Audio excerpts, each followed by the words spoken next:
Well, my next guest spoke out about the killing of the woman who Israeli forces say refused to stop approaching the checkpoint. Quote, tweets from the UN and EU representatives in Palestine expressing shock at the Israeli military murdering a Palestinian mother of 6 yesterday in Husam near Bethlehem. I am shocked at their shock and wonder, does shock ever lead to action? Well, that's the head of the Palestinian mission to the UK, Husam Zomlot, who I'm pleased to say is joining me live in the studio. What sort of action would you like to see, just out of interest?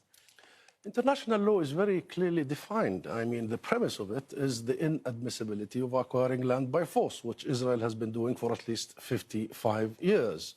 The full array of international sanctions has been applied on Russia only in a matter of weeks, but over 74 years, the Palestinian people have been suffering from colonization, military occupation, killings. It's killing fields. I mean, you've just described the woman. She is half blind. She didn't hear them. They simply executed her. And every day, only yesterday, 4 Palestinians were killed, including a young boy, Mohammed Zakarni, in Jenin. And now we're hearing reports that they misidentified that boy. That misidentification happens on a daily basis.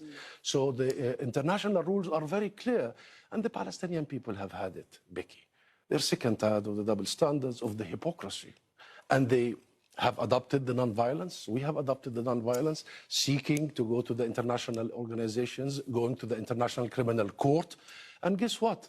We have been blocked even from pursuing such peaceful action. So there is a rise of temperature in Palestine. I read a lot of analysis at the moment that suggests that there is, on the Palestinian side, no guiding hand apparent in the incidents, the events, the attacks that are happening against Israelis. So I want to know where you believe this is headed at this point. No, there is a guiding hand. It's the occupation. You know what I meant by that. Yeah. The root causes of all this is very well known. But there's no one single group involved here. That's the point. I mean, and that is the worry, I think, for people watching this. It's not the worry. If we really want to understand it, international media has got to stop blaming the victims and start understanding them and what's happening and exposing the reality that leads to all these events. And this has been ongoing and repeating itself. I think it's about time that we understand why young people do what they do. Why a person who was born in a refugee camp, who has seen his camp destroyed twice, who knows the story of his parents as they fled under gun force, removed from their homes, why would he do that? It is about hope and hopelessness. It is about trust and belief. What do you make of the apparent discrepancy between Mahmoud Abbas's condemnation of Dizengoff and the response of the governor in Jenin to attend the mourning tent for the attacker? I'm just trying to get your sense of the positioning, for example, by the Palestinian president at this point.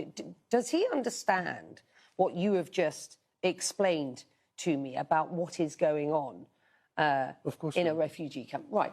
Of course he does. And of course, every single day, even when he condemns any acts against Palestinian or Israeli civilians, he also reminds the world that this is because of the occupation and that we need an international momentum and peace process to end this occupation once and for all, and actually to provide some future for these kids. So he knows, but the Palestinian public also realize that such young people are the double victims of occupation. There was some discrepancy, though, in his statement, wasn't there?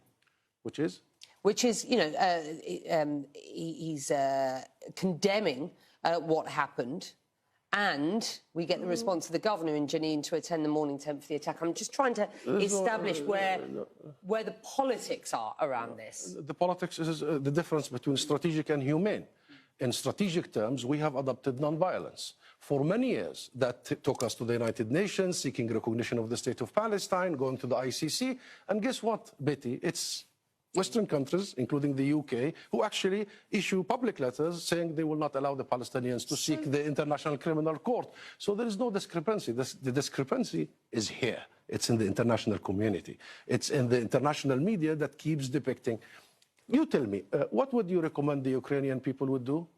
I see the media full of loading them for taking up arms, defending their land, you know, throwing Molotov cocktails.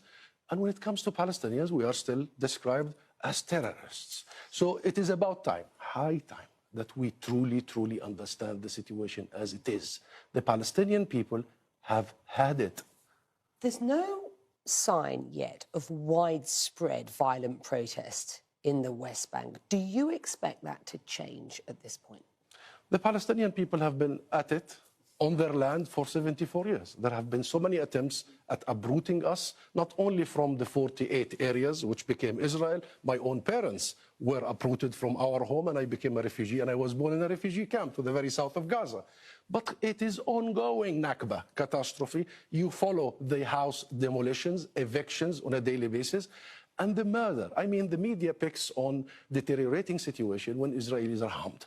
But last year only, more than 355 Palestinians were killed, including 78 children, Becky. And it wasn't picked upon. So every household, every neighborhood has a child who has been killed, a woman who has been misidentified, has a neighborhood that has been devastated, cannot travel, cannot work, cannot move, in a system that was described only recently by Amnesty International here in the UK, based, and before it, the Human Rights Watch in the US, to be full-fledged apartheid. That is Israel operating. So the root causes are very well defined. We know them. Human rights organizations know them. Palestinians live it on a daily basis. The question is, why aren't we visiting the root causes? Why are we putting Israel above the law?